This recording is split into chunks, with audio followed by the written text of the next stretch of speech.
Kami awali. Assalamualaikum warahmatullahi wabarakatuh. Perkenalkan, nama saya Stefania Mudapianti, absen 28. Perkenalkan, nama saya Mudghafar, absen 18. Perkenalkan, nama saya Anggita Maharani, saya absen 1. Perkenalkan, nama saya Muhammad Ibnu Sekaf, absen 20.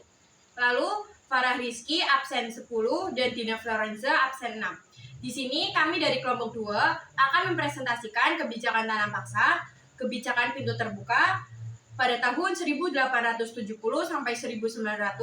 Lalu yang terakhir ada politik etis dari tahun 1901 sampai 1942. Ini dia mind mapping hasil dari kelompok kami. Bisa dilihat ya teman-teman. Yang pertama yaitu kebijakan tanam paksa. Pemerintah Hindia Belanda menerapkan sistem tanam paksa pada 1847 yang dipelopori oleh Johannes van der Bos yang menjabat sebagai Gubernur Jenderal Hindia Belanda.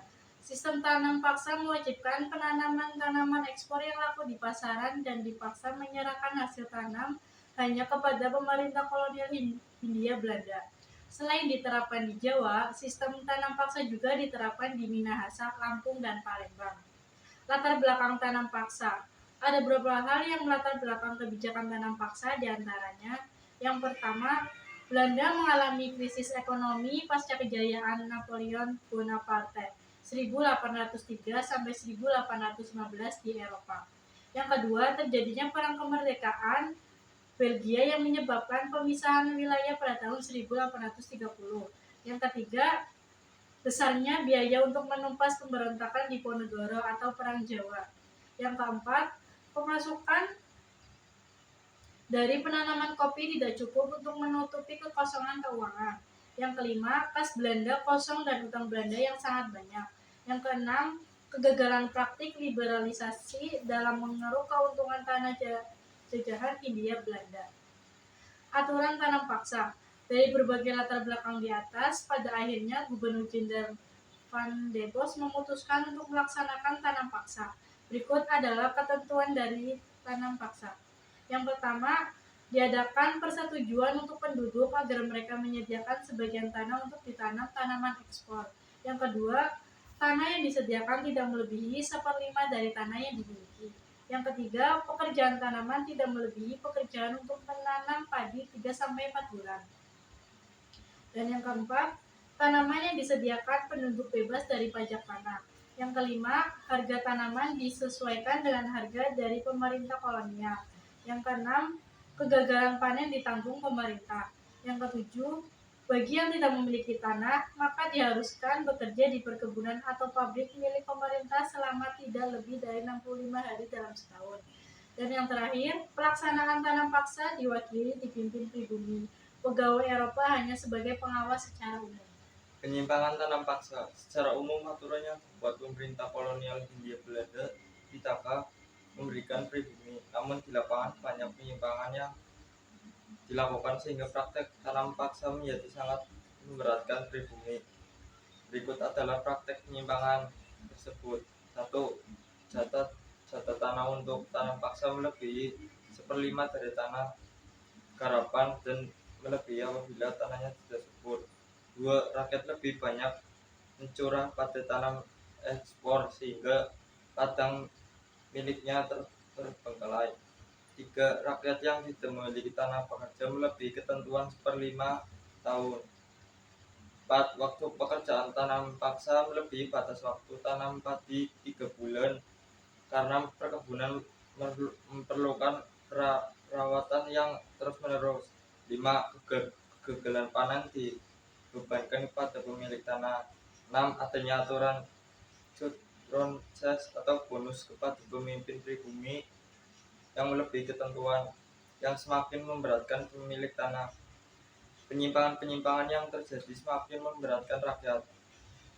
Akibatnya terjadi kelaparan dan gagal panen.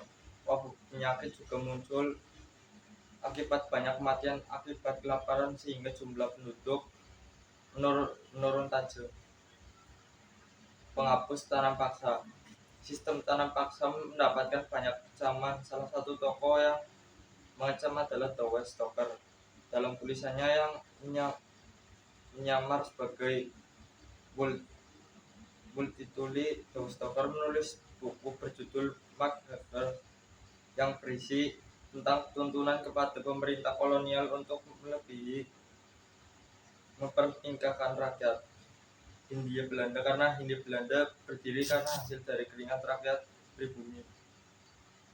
Kebijakan pintu terbuka 1870 sampai 1900. Pada tahun 1865, kaum Liberis Belanda berhasil memperoleh kemenangan politik. Kemenangan itu membawa perubahan tata politik beserta kebijakan di negara Belanda dan terbawa pula ke tanah jajahannya, termasuk Indonesia. Pada tahun 1870, sistem tanah paksa secara resmi dihapus dari ganti dengan politik liberal atau politik pintu terbuka. Paham politik ini diberlakukan di Indonesia antara tahun 1810 sampai 1900. Menutupi buku sejarah nasional Indonesia, masa persejarahan sampai masa proklamasi kemerdekaan oleh M. Junaidi. Paham ini membawa oleh kaum liberal Belanda yang semakin banyak berdatangan ke Indonesia. Kaum liberal itu sebagian besar adalah para pengusaha yang ingin menamakan modalnya di Indonesia. Agar lebih memahami berikut penjelasan tentang politik pintu terbuka lengkap dengan akibat dan faktor pendukungnya. Paham politik pintu terbuka pada tahun 1820. Politik kolonial konservatif secara resmi diganti menjadi politik pintu terbuka. Maksud dari paham ini yaitu pihak swasta diberi kesempatan membuka usaha atau menanamkan modalnya di Indonesia. Sebagai langkah awal perubahan itu, maka diterapkan peraturan-peraturan sebagai berikut. 1. Undang-Undang Pembendahara Konfederasi tahun 1864 yang mewajibkan anggaran Hindia Belanda disahkan oleh parlemen dan penanggaran mengambil keuntungan dari tanah jajahan. Yang kedua, Undang-Undang Gula Suikerswet tahun 1870 yang mengatur perpindahan perusahaan ke tangan swasta. Yang ketiga, Undang-Undang Agrarische Wet tahun 1870 yang menetapkan dasar-dasar politik tanah menurut undang-undang yang dicetuskan oleh Mr. de Waal, seorang menteri jajahan dan perniagaan pengusahaan swasta, di kesempatan menyewa tanah negara untuk 75 tahun atau tanah petani untuk 2 tahun atau 5 tahun. Faktor pendukung dijalankannya politik pintu terbuka. Faktor-faktor pendukung yang memungkinkan politik ini dijalankan di Hindia Belanda yaitu 1. Menyediakan tenaga buruh yang murah.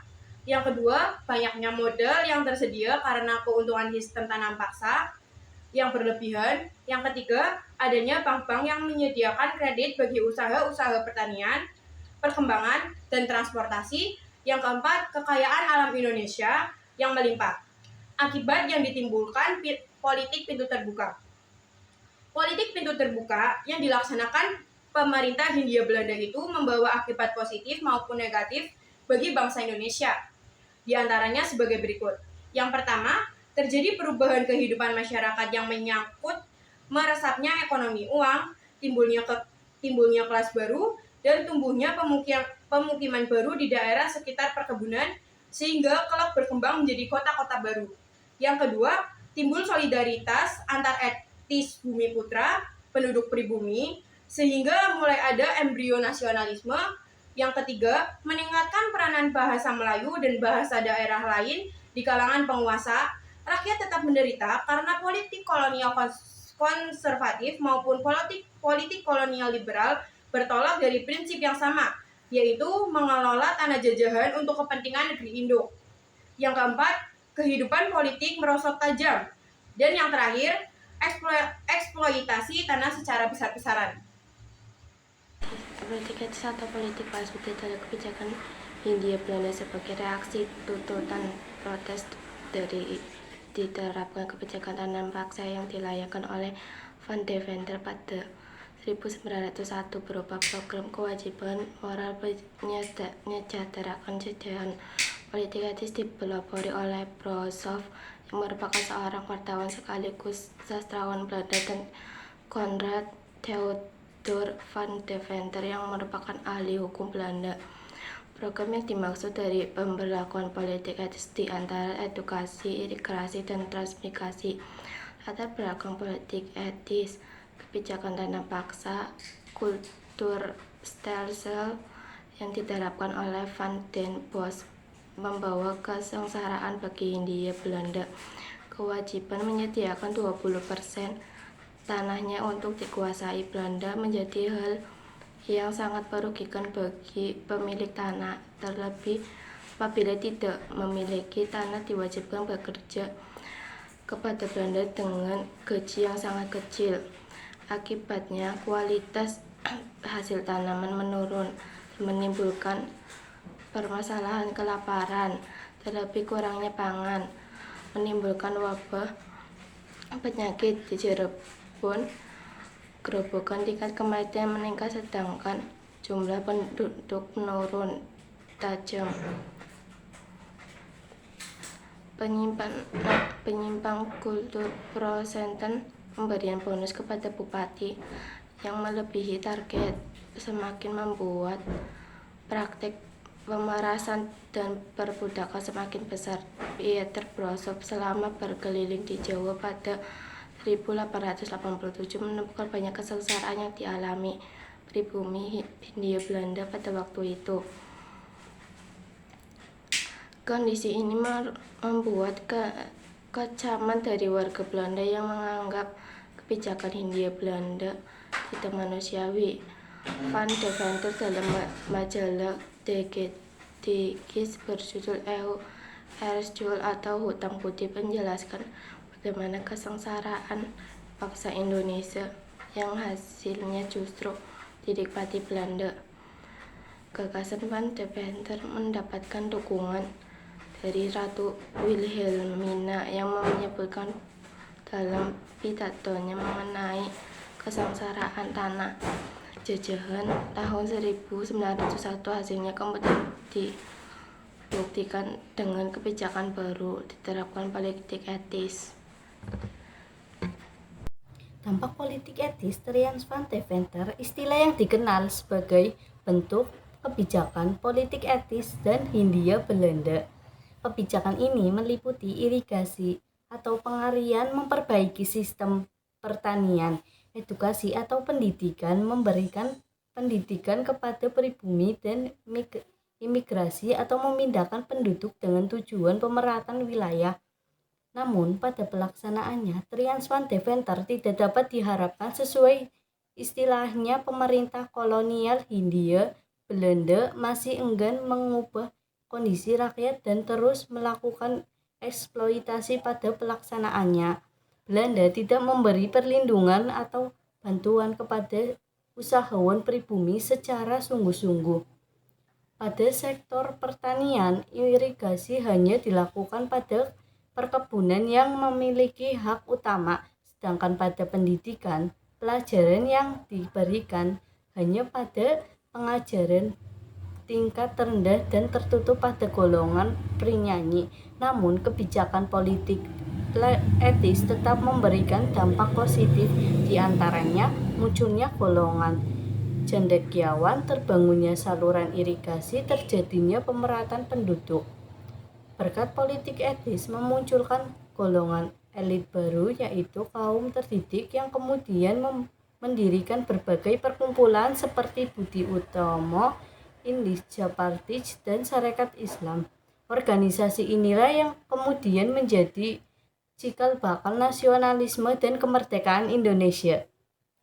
Terima kasih atas perhatiannya dan terima kasih telah menonton video sampai akhir. Kami akhiri. Wassalamualaikum warahmatullahi wabarakatuh.